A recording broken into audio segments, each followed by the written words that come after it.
सभी उत्तराखंडी भाई बहनों से मेरे प्यार भरो नमस्कार। मेरा नाम संदीप भंडारी, चैनल का नाम लेगेसी इंडीड और उत्तराखंड एक्सप्लोर मैं करता रहता हूँ। जहाँ भी ट्रेडिशनल कल्चरल फोक डांस हो या हमारी कोई संस्कृति से रिलेटेड कोई भी चीज़ हो तो उन सबको मैं कवर करना मेरी एक हॉबी है।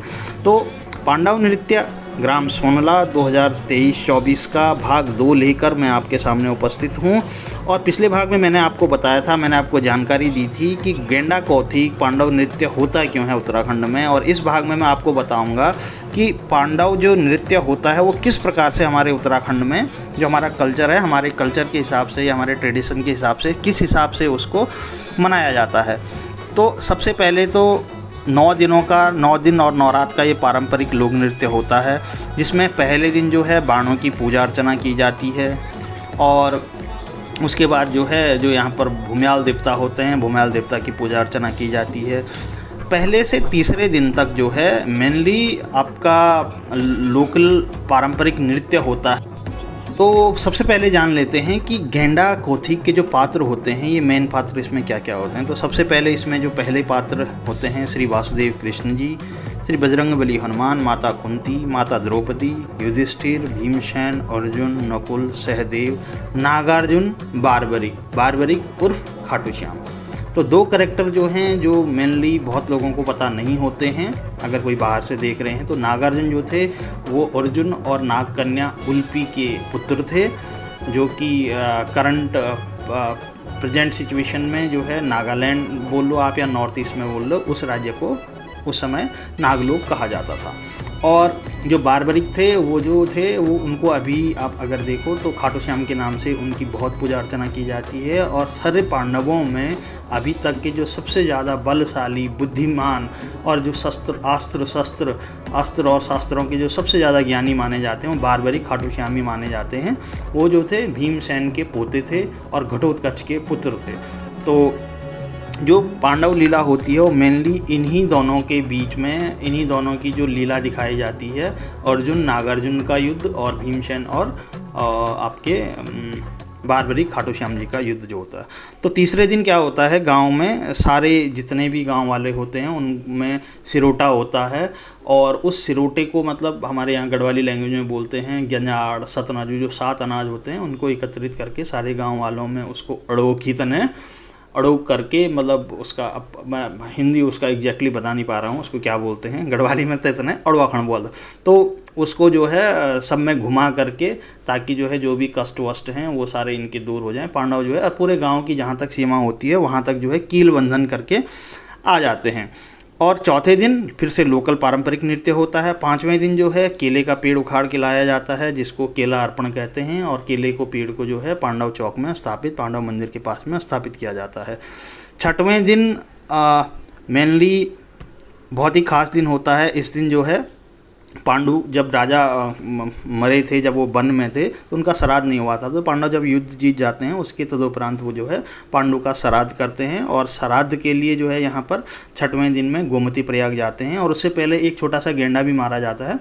उस गेंडे को मारने के तदुपरांत ये जो है उसका सींग लेके और गोमती प्रयाग जाते हैं। गोमती प्रयाग में पूरे गाँव वाले साथ में जाते हैं और वहाँ पे पुराने जो अस्त्र शस्त्र होते हैं उनका विसर्जन भी होता है। और वापसी में वहाँ से चीड़ का पेड़ ले आ करके उसका जो है पूरा स्थापित किया जाता है उसको भी।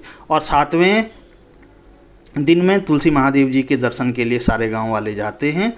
और तुलसी महादेव में शिव शंकर जी को जलाभिषेक करने के बाद वापसी में वासुदेव कृष्ण के जो पात्र हैं वो जो है पहिए का एक पेड़ होता है उत्तराखंड में, उस पेड़ की एक टहनी को अपने साथ ला करके उसका जो है अर्पण किया जाता है मंदिर में। और 8वें दिन पारंपरिक लोक नृत्य होता है। पांडव घरों घरों में जाते हैं, यहाँ पर लोकल लैंग्वेज में छौका उसको बोलते हैं। और अगर मैं अपनी मॉडर्न लैंग्वेज में बोलूँ तो ग्रीटिंग्स, आप पांडवों को जितने भी पात्र हैं उनको जो है इनवाइट करते हैं अपने घर पे और उनको जो है भोग लगाते हैं या उनका आदर सत्कार किया जाता है।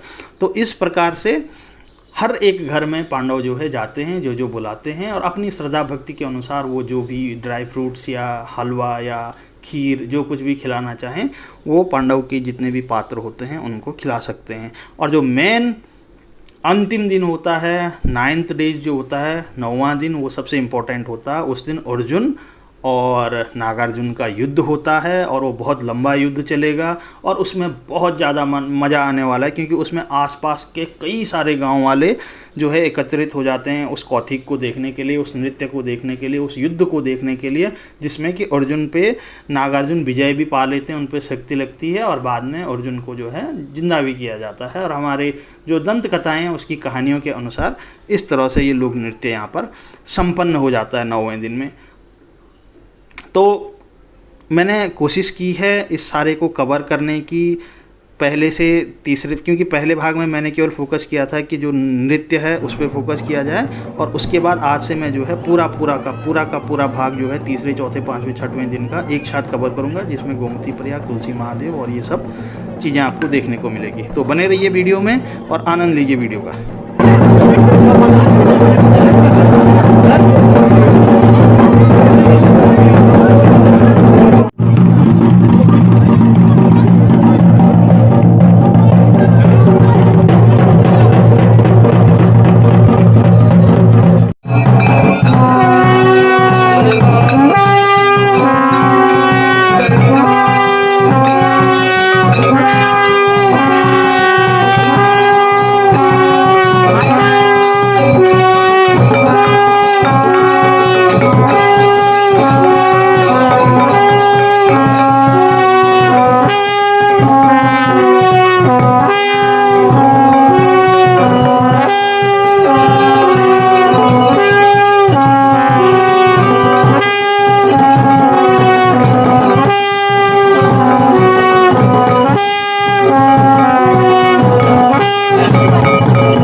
Yeah.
शंकर को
ये वीर हनुमान भया तो बना पांडु का साथ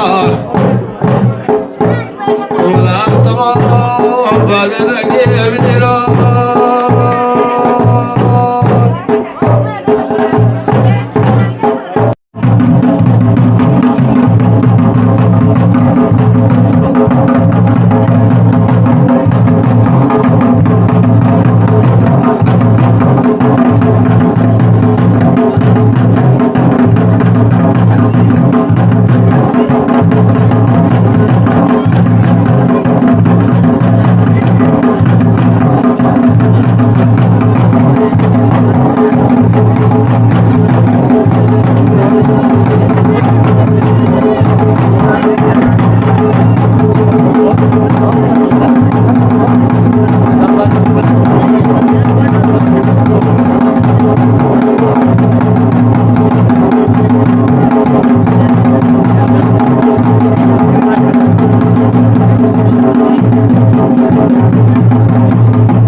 तो जैसा मैंने इंट्रो में शुरू में बताया था कि 3 दिन तक जो है नॉर्मल पारंपरिक लोक नृत्य होता है। उसके बाद चौथे दिन को 5वें दिन केले का अर्पण किया जाता है और 6वें दिन के पारंपरिक लोक नृत्य के बाद सभी गांव वाले पांडवों के साथ सज धज के हर्षोल्लास के साथ में गोमती प्रयाग की ओर प्रस्थान करते हैं, जहां पर कि जो पांडु थे जब उनका वन में जो है देहांत हुआ था तो उनका श्राद्ध उस समय हो नहीं पाया था। तो बाद में जब पांडव जो है पूरा अपना राज्याभिषेक कर लेते हैं महाभारत युद्ध के तदुपरांत, उसके बाद जो है वो पांडु का श्राद्ध करते हैं पारंपरिक तरीके से।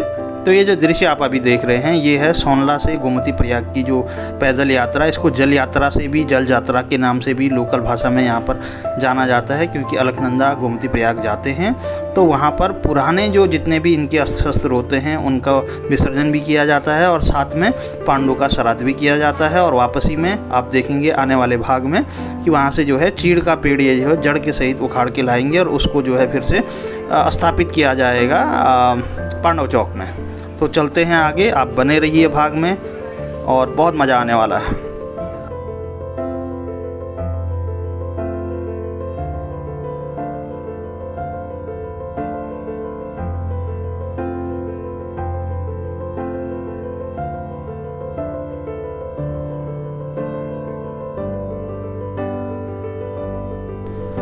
ओके, तो फाइनली हम पहुंच चुके हैं गोमती प्रयाग अलकनंदा के तट पर। और यहाँ पर जो है पंडित जी के द्वारा पांडवों के पिता थे उनका जो है श्राद्ध किया जाता है, और जो पुराने अस्त्र शस्त्र होते हैं उनका यहीं पे विसर्जन किया जाता है, और विसर्जन के तदुपरांत यहाँ से चल देते हैं वापस गांव की ओर।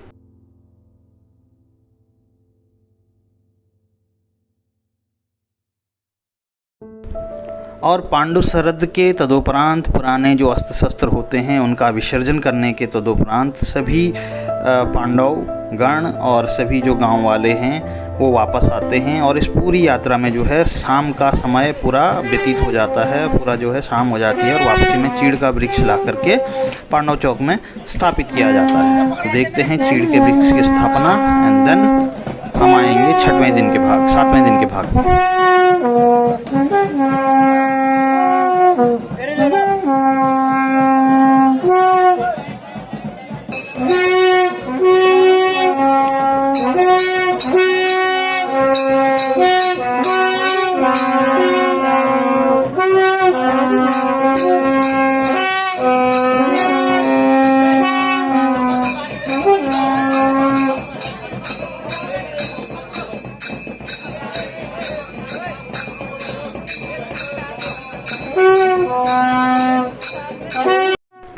ओके, तो अभी तक 5वें और 6वें दिन में केले का वृक्ष और चीड़ का वृक्ष का जो है स्थापित हो चुका है, उनका अर्पण किया जा चुका है जैसे कि मैंने बताया। और 7वें दिन सुबह के पारंपरिक लोक नृत्य के बाद में सभी गांव वाले पांडवों के साथ में तुलसी महादेव शिव शंकर जी को जलाभिषेक करने के लिए प्रस्थान करते हैं, और यहाँ से जलाभिषेक करने के तदुपरांत गंगा में स्नान करने के तदुपरांत वापसी में वासुदेव कृष्ण जो है पहिए का जो वृक्ष है उसकी टहनी को साथ में लेकर आते हैं और उसका अर्पण किया जाता है।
इस भाग में दोस्तों इतना ही। नेक्स्ट भाग लेके मैं बहुत जल्दी उपस्थित होऊंगा आपके सामने।